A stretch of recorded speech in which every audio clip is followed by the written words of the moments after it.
Welcome to the Bells I Hear podcast. We will speak with experts who will debunk the myths and misconceptions surrounding homelessness and highlight the innovative approaches for addressing the issues, causes, and consequences of housing insecurity. I am Elisa Smith, your host, a mentor, professor of legal studies, and former public defender. Thanks for tuning in to the Bells I Hear.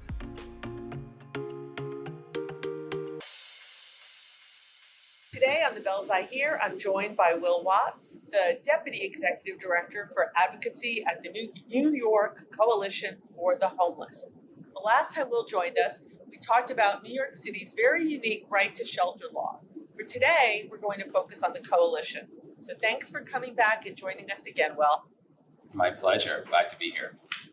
I'm so happy to have you. And for people who are meeting you for the first time, Will is an attorney, and he has spent the last 15 years in homelessness advocacy.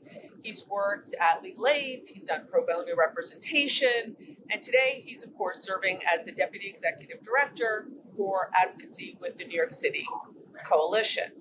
Before we start talking about the coalition and all of its great work, I wanted to ask you about your career.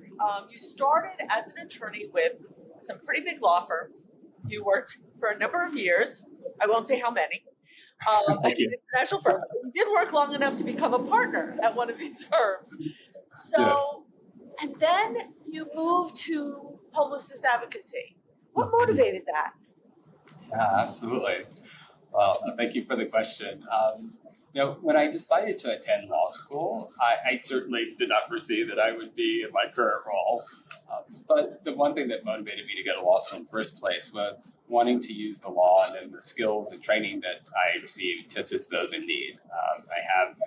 I don't have lawyers in my family, but I come from a tradition of giving back to our community. And so that was deep-seated. And for me, it was just about trying to use the law as a tool to achieve those goals.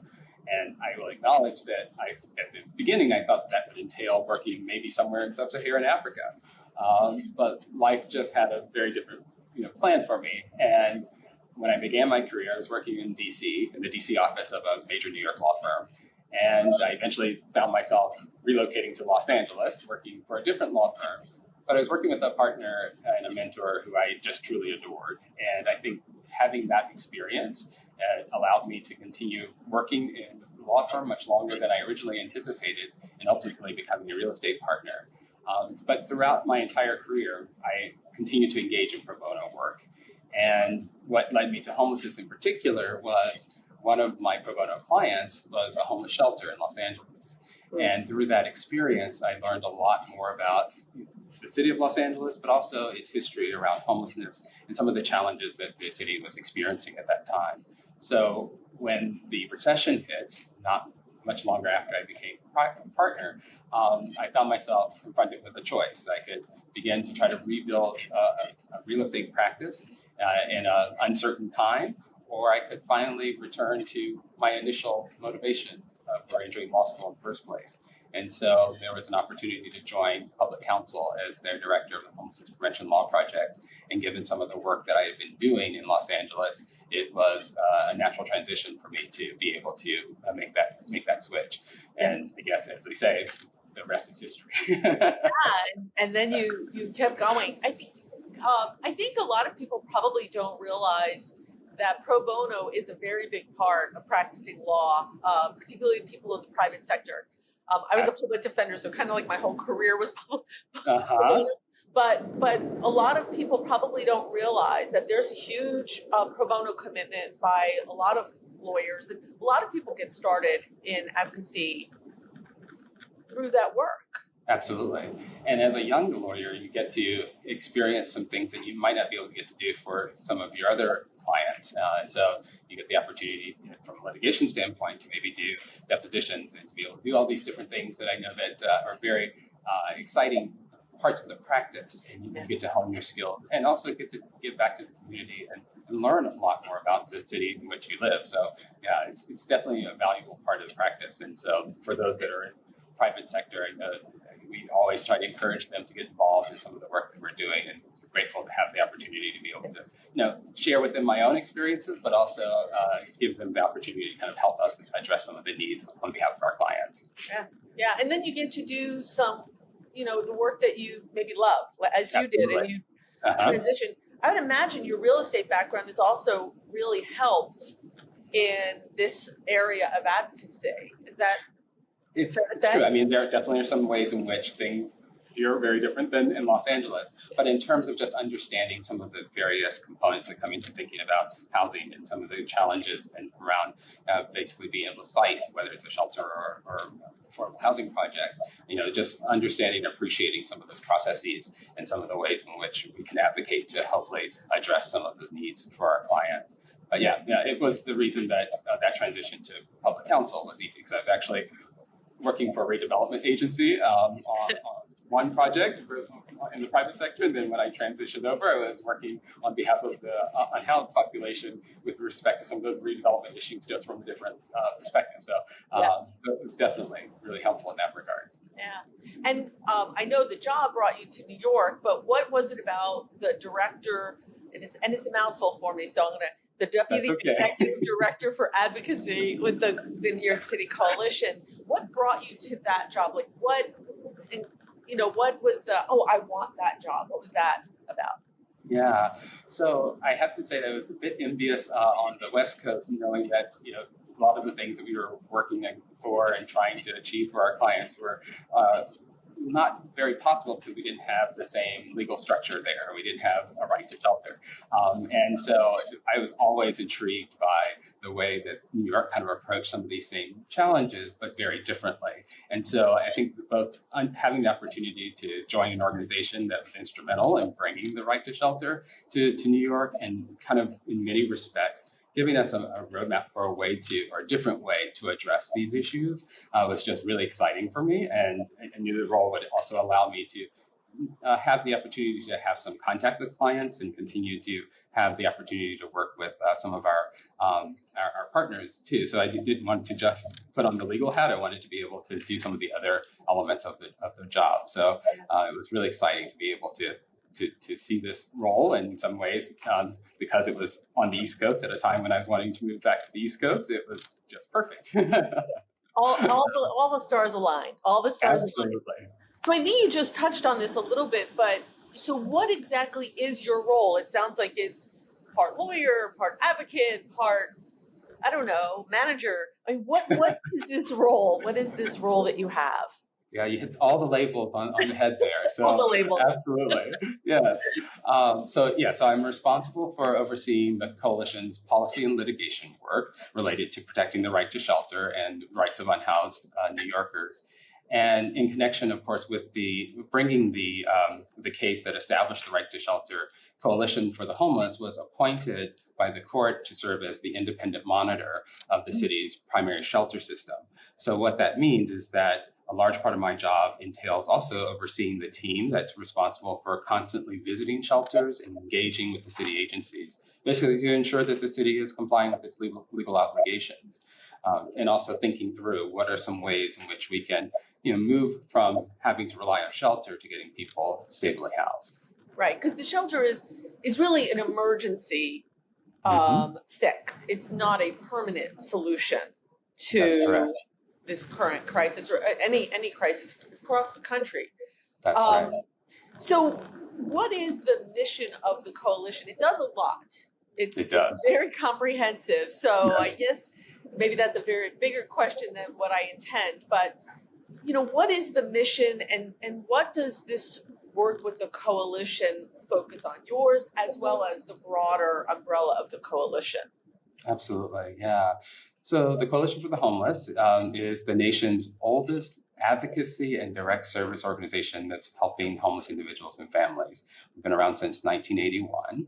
And one of the primary ways, of course, in which we do a lot of that work is in defending the right to shelter, whether that's through litigation or promoting policies at the city and state level to improve the lives of those we serve.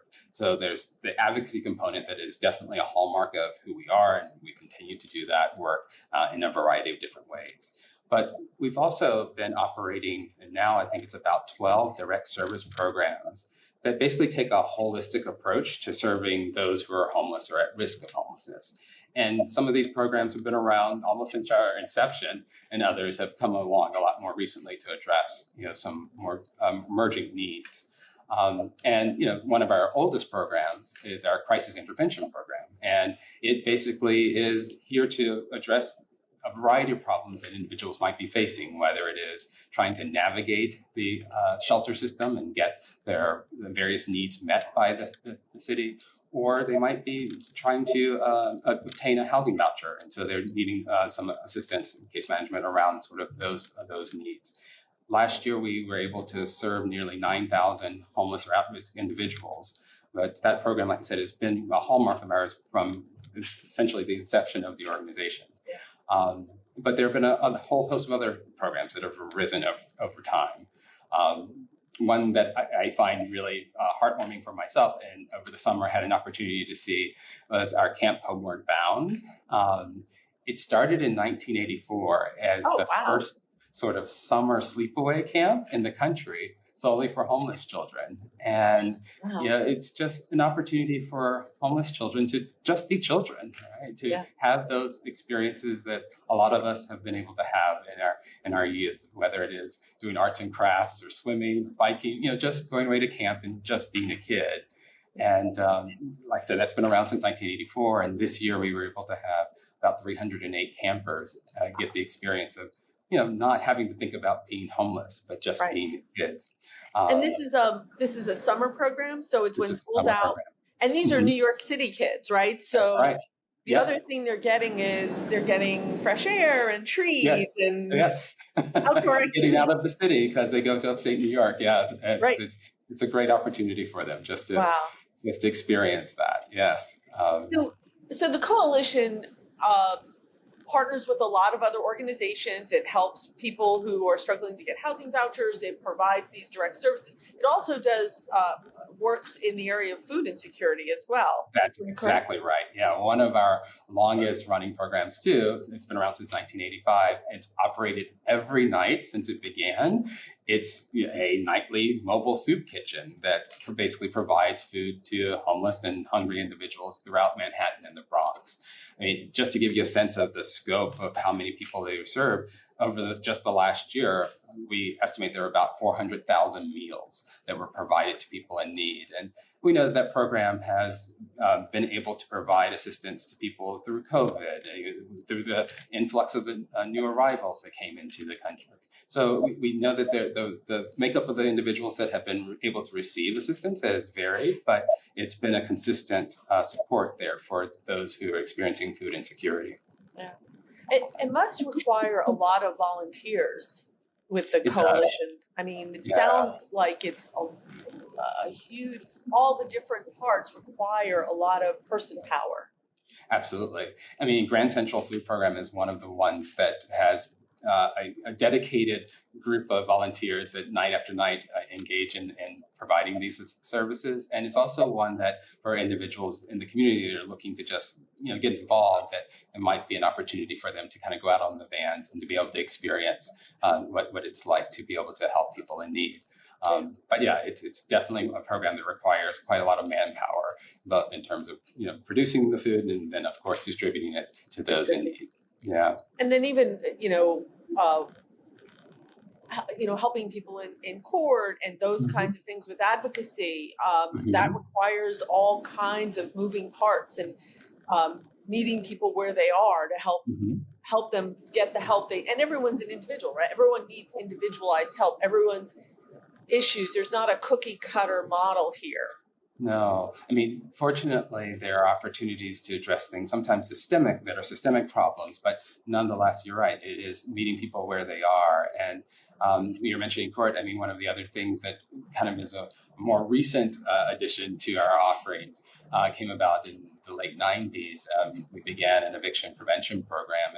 And while we don't provide lawyers that go into court to help people with their evictions, what this program basically does is provide grants to help hopefully folks avoid being evicted and thus becoming homeless. But yes, it's just trying to, again, address the needs that are there. And that program has just been able to save thousands of individuals. I know last year was over, I think it's 866 households that were prevented from entering homelessness, but that was just 1 year. And I know that that's just, like I said, it's been around since 1998, doing quite a lot of that same type of work. But that's essential, right? I mean, preventing someone from becoming unhoused and having that, scarlet letter on their application that they've been evicted actually helps to keep people housed for long term. Exactly. Yes, because it's housing that ultimately is the solution in our mind, and so it's about how to stabilize individuals, and definitely want to prevent people from falling into homelessness as much as once folks may have experienced homelessness, being able to provide them with the tools and the support they need in order to move forward with their lives. Yeah. And one of our other programs, we have a job training program that is also one of those ways to do that. And it's also been around for a while, for about, I think, 35 years now, if I remember correctly. But it basically has helped homeless and low-income women begin successful careers and achieve that financial stability. And last year, I think we had about 200 women go through that program. It's called First Step. What kind of training do they get? Like for what careers, what positions? Yeah, a variety of things. I mean, I know some of our folks have gone on to various office positions, so they've been able to learn about a variety of programs, whether it's computer literacy to other things that might be helpful for them to make that transition into the workforce. But we provide them with a lot of basic skills, and then we have internship programs, or we find various employers that will provide internships to give them those opportunities to develop and own those skills. Again, more partnerships, right? More partnerships with the community. Absolutely, yes, it's critical. And I know you've worked with, thousands and thousands and thousands of people, and I'm sure there's many stories that stand out. But is there a recent story, a success story that you could share that kind of sheds light on the importance of this work? Yeah. Well, there are tons of stories that talk about sort of the success of the work. I mean, there are definitely a couple of stories that come to mind about sort of why the work is critical. I mean, at least I'm thinking more from the advocacy side. One of the things that was really important, and I may have shared this last time a little bit too, about sort of this family that we had encountered that had a 2-month-old infant, and how they were trying to just access shelter. And unfortunately, because the system wasn't working the way it should, they found themselves in a park overnight, and their kid became quite ill. And once we got involved, we were able to help them get into shelter. But one of the things that was really apparent is that there are a lot of issues around families accessing shelter, and what are some of the challenges that they are experiencing, and how to think about making policy recommendations or other policy or changes that are necessary to ensure that people don't have to go through that same experience in order to get into shelter. So we're engaged in a lot of conversations around how to address this eligibility process and make sure that people aren't having to apply multiple times in order to get into shelter. Yeah. I mean, it sounds like the coalition's work is holistic. Mm-hmm. It really is addressing so many of the challenges that people are facing. How do people learn about the coalition and their work? So this example that you just gave with this couple with the child, they were turned away, even though we have a right to shelter. They didn't meet the eligibility requirements and were turned away and were living in a park. How did they even learn about the coalition, their work, and how they could get this help? Yeah, I mean, I think because we've been doing this work for a while, a number of folks in the community will direct individuals here. And so we're grateful for whether it's partners or just others that we've assisted. They recognize who we are and what we are able to do. So there are a lot of referrals in that regard. But for individuals who may already be in shelter, our staff, of course, is there because we're going in to inspect the shelter. So we're engaging the clients in that way. And we also just engage in a lot of other kind of outreach to try to make sure that people understand their rights, but at the same time know that we're a resource for them and that we can connect them to other partners to the extent that something that they need might not be within our particular purview. But yes, it's a lot of, I think, being on the ground doing this work for over 45 years, and now people recognizing that we're a source for a whole host of services. Well, as you were talking, I was thinking really what the coalition has done successfully is build trust with this community, Yes, right? And without trust, mhm. you can't help people, You right? can't. So That's right. being boots on the ground, being there, doing Uh-huh. day to day, you Mhm. build that trust so That's people correct. will come to you. That's right. Yeah. That's right. Yeah, Yeah. I mean, that's just foundational. It's it essential. is. Yeah. Exactly. Yeah. Yeah, because you're helping people at a moment when they need help the most. So when you're in crisis, you want to know that you can trust the people that you are working with or calling on for help. Yeah. Yes. So one of the things we're trying to do with the podcast is to kind of address or clear up misunderstandings about homelessness, about people experiencing homelessness, what they face. Could you give me an example of a myth or misconception that we could clear up? Yeah, there are so many. I know. I know there are so many, aren't there? So the one that There stands are. out most to you, like if you had to only say one or two misconceptions that the public holds or people hold, like which two are the most important to say, this is, people believe this narrative, but it's not true? Yeah. I think the thing now that I feel like a lot of people hold on to is they feel that this is an intractable problem. It can't be solved. So why invest in it, especially when we're dealing with so many other challenges around affordability, a lot of the other things that are being discussed. And I think that is one of the biggest myths that we're working against. It's because this is not something that we cannot solve. We can solve and homelessness. I'm sorry, in this situation for so many people, because it basically comes back to not having enough housing. We have basically underbuilt for a long period of time the housing that we need across the board, but specifically for those at the lowest end of the economic spectrum. And it's important for us, if we really want to think about addressing this issue, to think about how we think either more creatively about housing or how we just make the investment in housing, because we've seen it be done in other contexts before.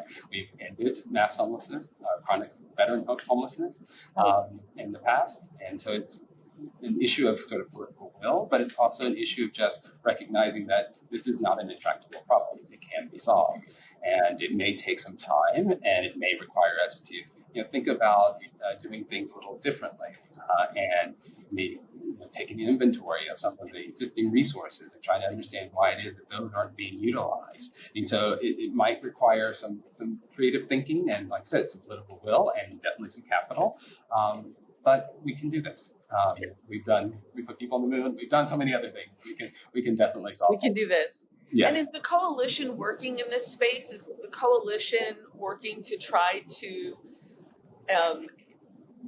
motivate that change, to support that change? We are. We have a campaign that we are about to launch, and it's really looking at how do we address the lack of housing. And so the ask is that we basically begin to bring online 12,000 units of housing each year for the next 5 years, with the goal of being able to build housing for those at the lowest end of the economic spectrum and for homeless households, just to begin to fill that void that is there. And so we'll be launching that and providing a lot more sort of information about why it's important to think about it this way. I think a lot of, as you were saying earlier, just the education that's important for people to understand, like the reason we're looking at that this way is that we haven't been so intentional about building housing. And as we continue to not focus on this, it's just making the problem that much more worse.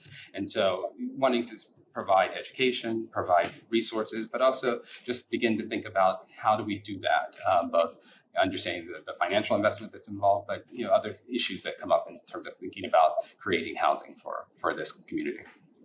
So if someone were listening to this and they wanted to help support that initiative, what would you recommend they do? Well, I definitely ask them to follow up with us and check out our website. We're going to be definitely putting out materials around this and having, like I said, a campaign that people will be able to get informed, but also understand what the asks are, because a lot of it is going to be conversations that need to happen, right? Conversations with elected officials, conversations just generally within communities, just to kind of begin to make sure that buy-in is there for what ultimately needs to be done in order to address this issue. So that's where I would encourage people to start. Check out our website, sign up for alerts to be able to stay involved around this particular issue. Yeah, I mean, and this isn't a quick fix, right? It took us a while to get here. Yeah. It's going to take us a while to get out. So we need to be committed. Yeah, that's correct. Yeah.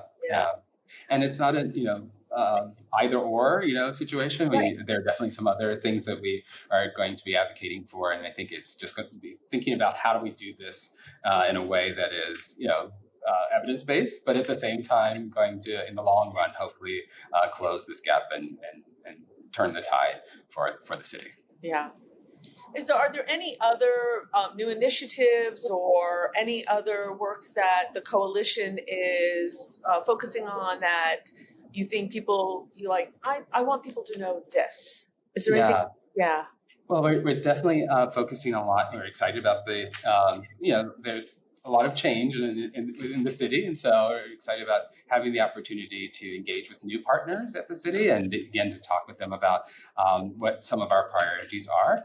And so some of those are around like the housing issues, but we're also just thinking about how do we address the situation for those that are on the street. So wanting to make sure that we are not criminalizing homelessness, and thinking about how do we more effectively create the spaces that people need, or the resources that they need to address anything that they may be experiencing. So whether it is more what we call low threshold shelter beds, so safe havens and stabilization beds, those spaces that are more attractive for individuals to consider as options to get off the streets, but at the same time just recognizing that we need to have more mental health care resources and other things that people are in need of. So that's part of the dialogue that we'll be engaging in with the new administration as well. And so that I'm sure is going to be something that people will be hearing about and thinking how they might be able to kind of support that work as well. Great. Yeah. Well, if people want to get involved, they should contact the coalition. Mm-hmm. You need many volunteers to do all of this good work. Yes. With direct services, advocacy, policy, those kinds of things. So I really appreciate your time. Absolutely. Thank you for this conversation and for joining us on the Bells I Hear. Yeah. Thank you for having me. And, and I should also just mention that if anyone is in need of our services, they also can access us here at 129 Fulton, or at Fulton subway stop, literally right upstairs from it, Monday through Friday, 9 to 2. They can walk in, or they can call our crisis intake hotline at 1-888-358-2384, anytime between 9 and 5 during the weekdays if someone is in need of the services that we offer. I actually didn't know that. I didn't know that somebody could just walk in. They can, yeah. And there might be certain programs where they'll need to be connected with someone else within our services, within our organization. But that's a good place to start, and it's a way for them to at least initially establish that contact with us. Wonderful. Well, great. Well, thank you for sharing that, and thank you for joining us again. Thank you for having me. Really appreciate it. We might have you again for a third time, maybe. Absolutely. I'd love to have the conversation. I love it. And I mean, this is an ongoing, issue, and there are successes, and so hopefully we'll keep working. That's what I'm hoping. Yeah. Yes, our goal is that our services are no longer needed at some time because people are stably housed. So that's right. That's right. Then you can go back to being a real estate lawyer. Well, I don't know, but we'll see. Well, thank you so much. This has been delightful. Thank you. Same here. All right. Thank you for tuning in to the Bells I Hear podcast. If you enjoyed today's episode, please subscribe to the Bells I Hear and follow us on social media. We post all of our conversations on YouTube, Spotify, and Apple. You can connect with us on Instagram and post comments or questions that we can address on upcoming shows. More information can also be found on Blogger and Substack. So many ways to learn about the issues surrounding housing insecurity. Please join us and contribute to the conversation.